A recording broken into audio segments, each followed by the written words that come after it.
The impending annexation of the West Bank on hold for now. Israel was set to annex parts of the occupied territory, but the process has been delayed. Is this a pause or win for Palestinians, or is Netanyahu still committed to seizing lands? I'm Ali Aslan, and today's newsmaker is Israel's annexation plan.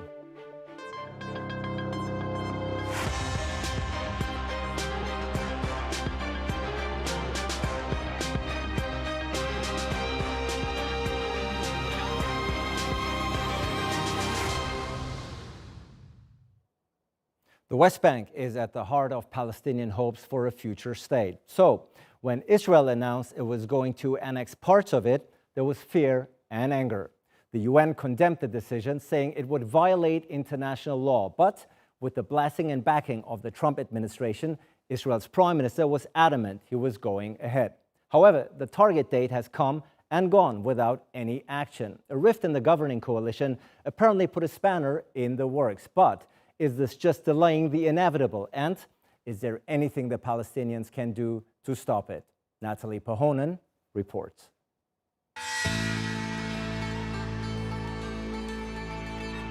The occupied West Bank is one of the world's most disputed territories.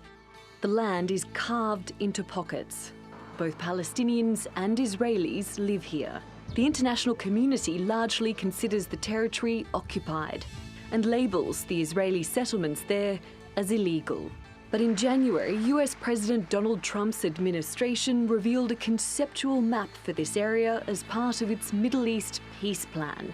It showed vast tracts of land in the West Bank and the Jordan Valley as Israeli territory. The blueprint was rejected by the Palestinian leadership and people.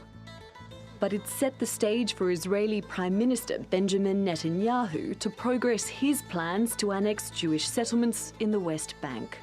July 1 was expected to be the day his cabinet would start debating the move. It's attracted international condemnation. Israel and its ally, the United States, stand isolated in front of the whole world.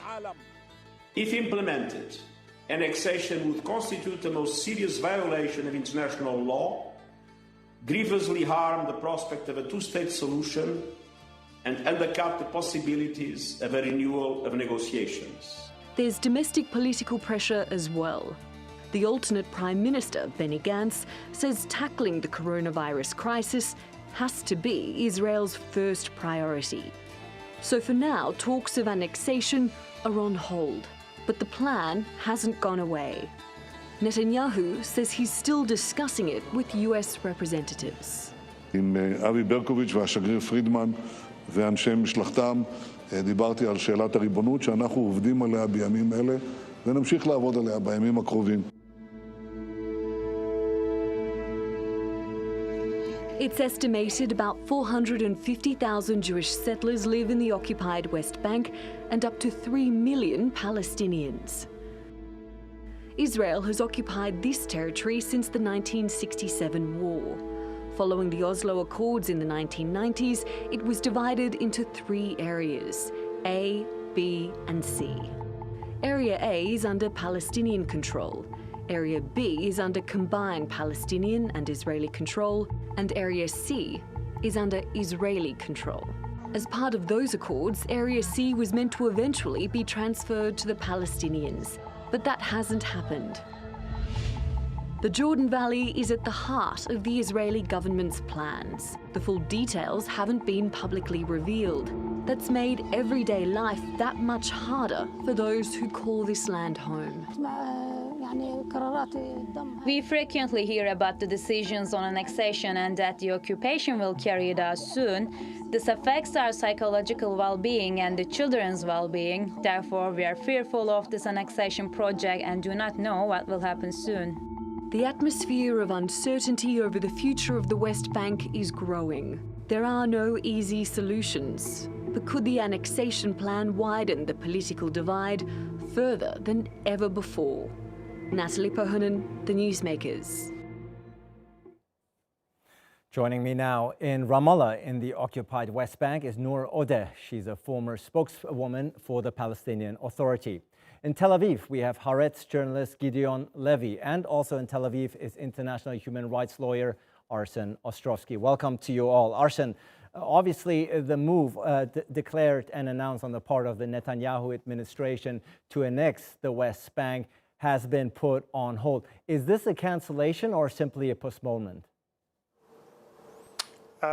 Look, I mean, I think there are two things there. First of all, and I'm sure we'll get to it, but the very use of the word annexation, I think in this context, is something that is just wrong.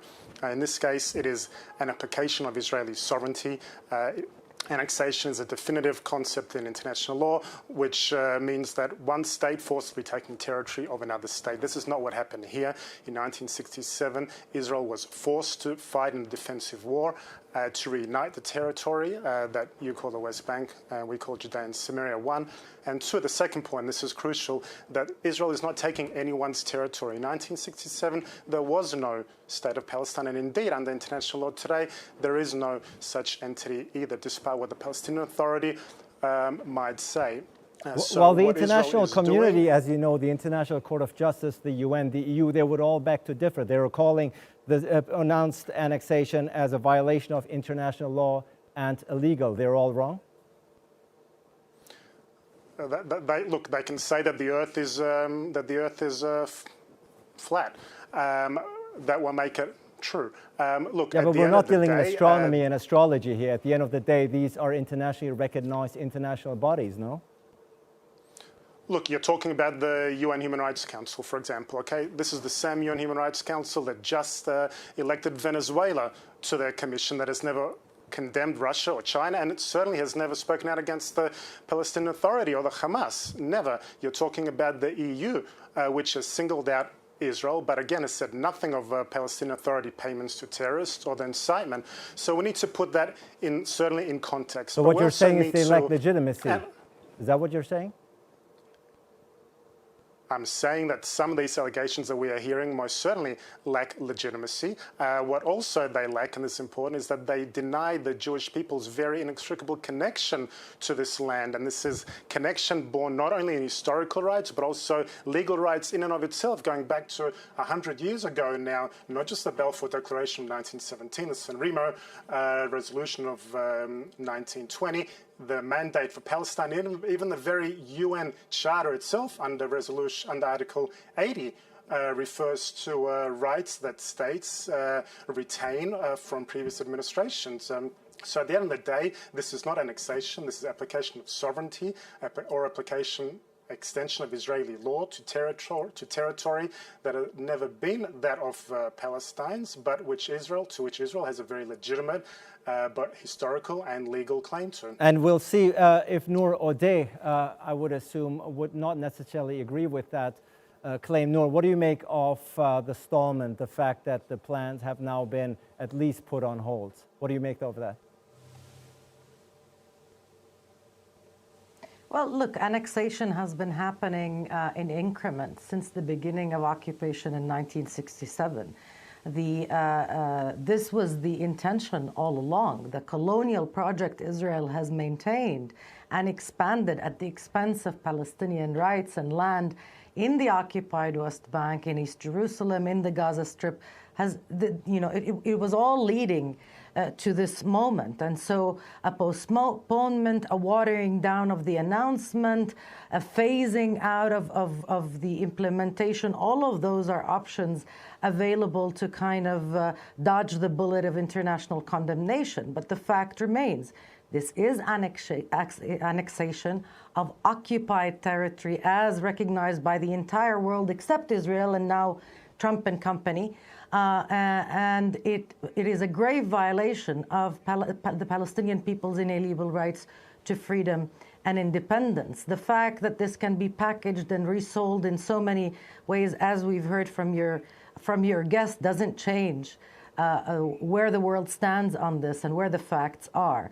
This is occupied Palestinian land. Israel has absolutely no right to annex it or extend sovereignty to it. As the occupying power, it has a duty, actually, not to intervene in the legal qualification or in the status or in the circumstances of the territory it occupies. And since this occupation has lasted for over 50 years, it is time to even question whether this can properly be called an occupation in the legal sense. Israel has a colonial project here, and whether we talk about annexation and whether it proceeds publicly or not, the root cause of the crisis where we're at is the ongoing Israeli military presence, which is unlawful, and it oppresses the Palestinian people and deprives them of their rights. So long as that continues, the conflict will continue. So Gideon, and Israel will continue to be called out for its violations and for its crimes. Let's bring Gideon in here as well, because obviously the sheer announcement, just the announcement, brought upon international and worldwide condemnation. Now, at the end of the day, this would be a very unilateral move that would harm Israel's image abroad and not necessarily solve this conflict at all. Quite on the contrary. What about the timing? What do you make of the plans and the intentions on the part of the Netanyahu administration? As Professor Kissinger noted many years ago, Israel does not have a foreign policy, just a domestic policy.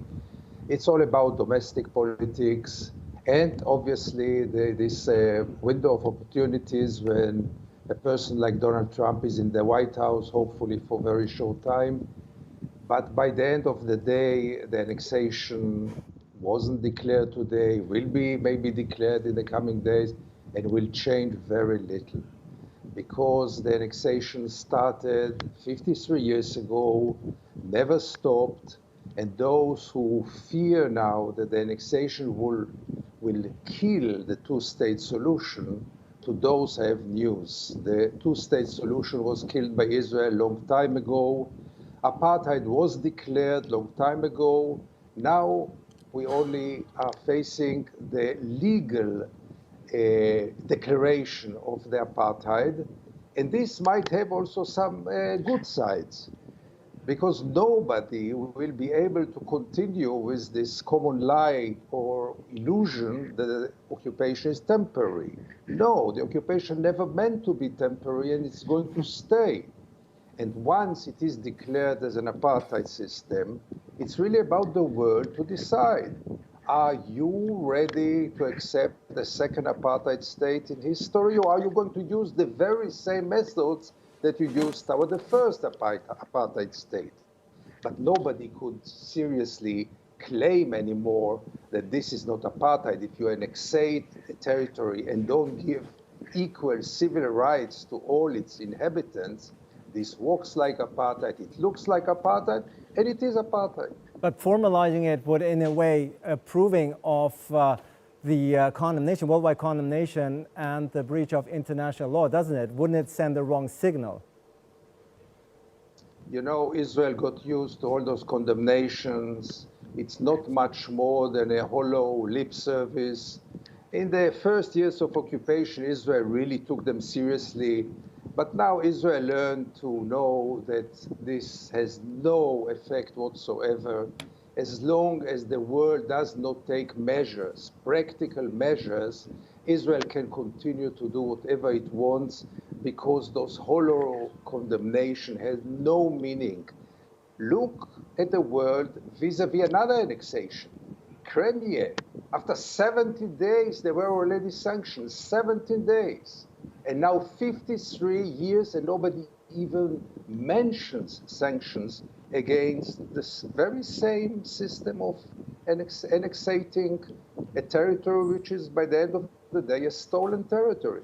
Arsen, Gideon has already mentioned that U.S. President Donald Trump has been, quite frankly, to the cause of the Israeli government and Netanyahu in particular. Obviously, he had presented the much-awaited Peace to Prosperity peace plan. He recognized Jerusalem as the capital of Israel and moved the U.S. embassy there. Is this a move on the part of the Netanyahu administration to sort of, jump forward before the next elections are coming, the next elections in the United States, obviously in November with the possible Biden administration?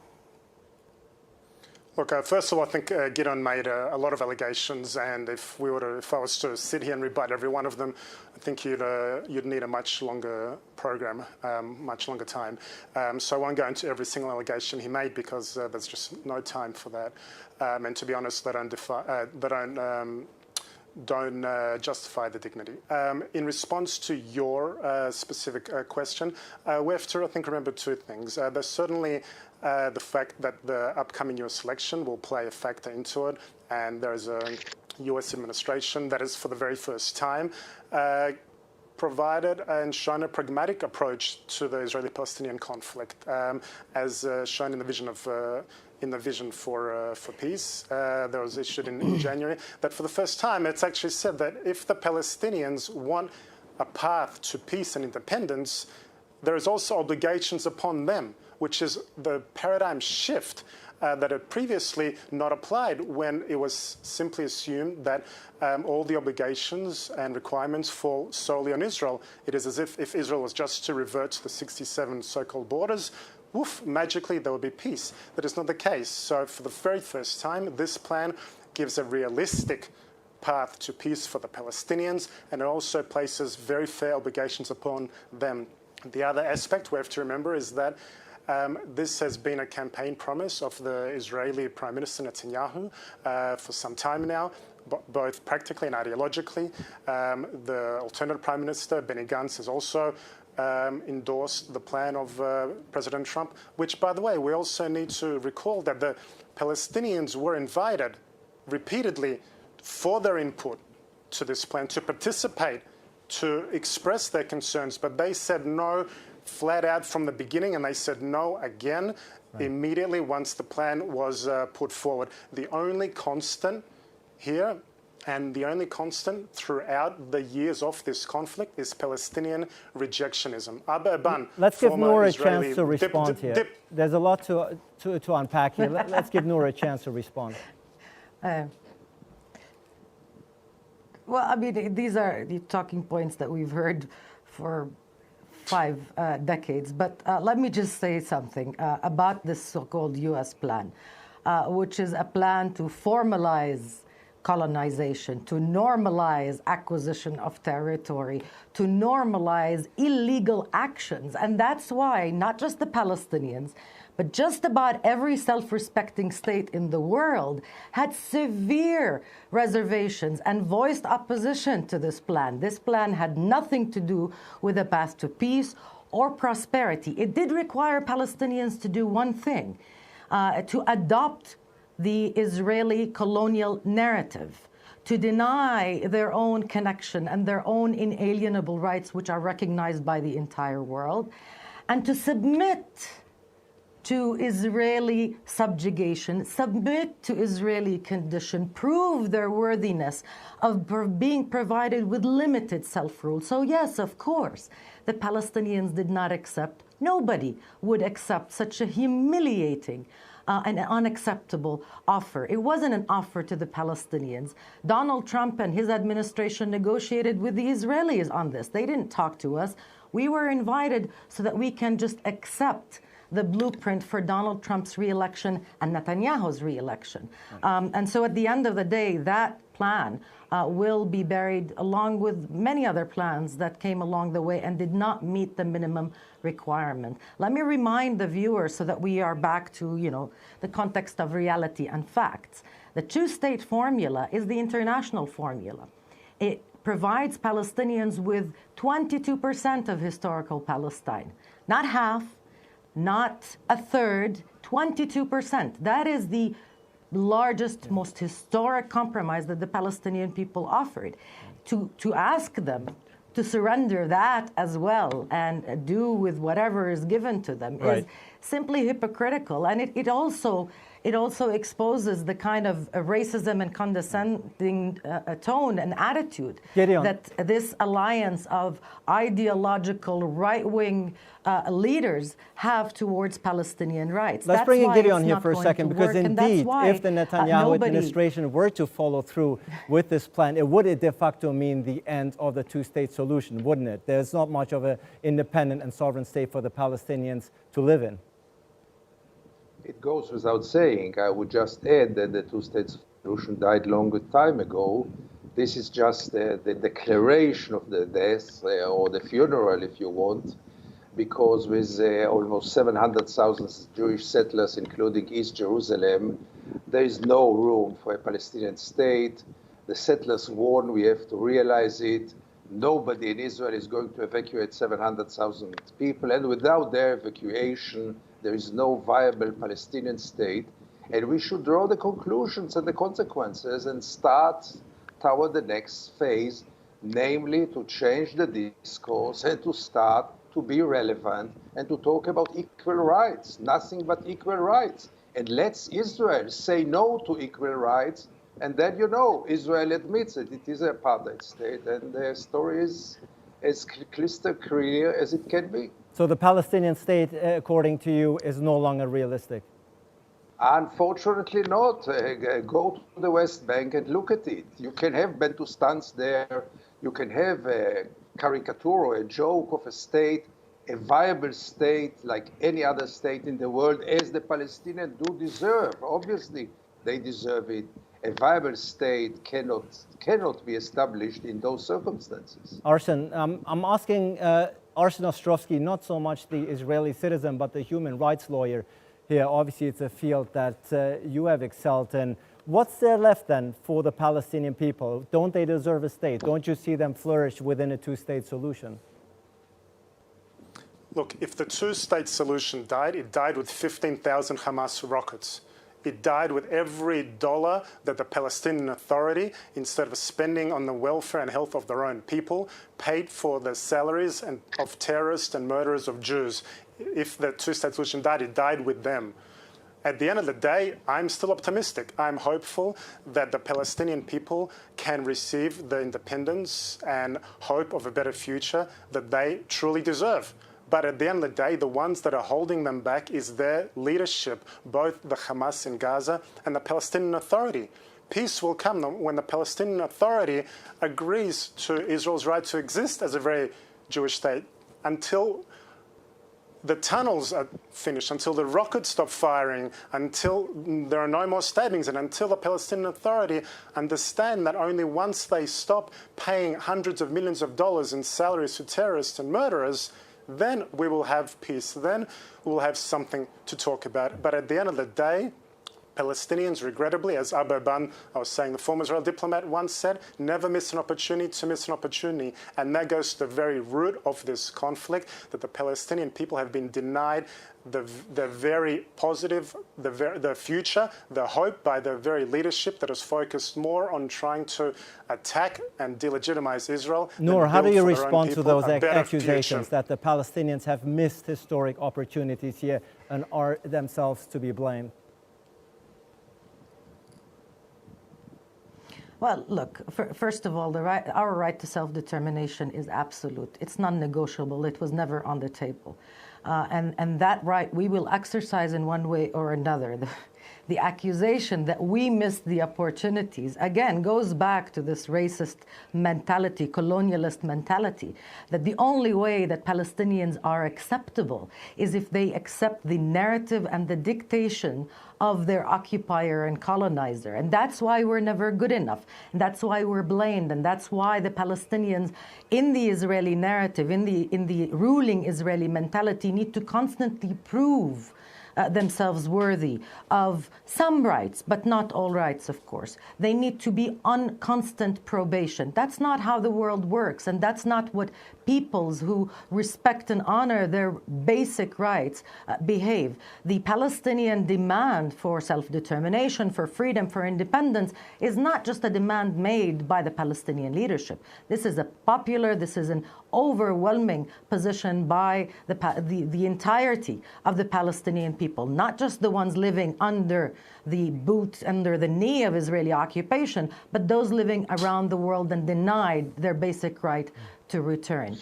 What we're lacking in this conversation, and the reason why there is still room to entertain these kinds of arguments, is the fact that, as Gideon Levy said in the beginning, there was never any accountability. Israel has been able to get away with it all, to get away with murder. It had been able to steal the land, steal the resources, what kind of colonize the land, wage like wars against the population it occupies, and face absolutely no consequence for all those actions.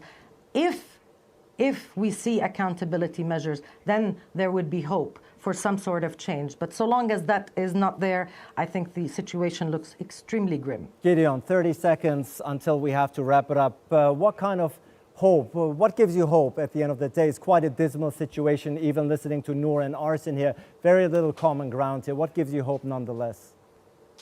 I'll tell you what gives me hope. What gives me hope is that the world will realize that it was living in a very convenient lie, namely that the occupation is just to end, that Israel has an intention to put an end to it, that it is temporary, that the two-state solution is around the corner. Maybe the annexation will be really a wake-up call for the world, for those who matter, human rights, international law, you know, the civilized world. Maybe this will be finally a wake-up call, because until now, Israel, as Nour rightly said, Israel could do whatever it wants as long as Washington allowed it, and Israel continues to do anything it wants without paying any price for any crime, and there are so many crimes. Well, unfortunately, we have to leave it at there, but certainly we will pick up this conversation in due time. Nour Odeh, Gideon Levy, and Arsen Ostrovsky, thank you so much for joining us, and thank you out there for watching, of course. Hope to see you again next time for a new edition of Newsmakers.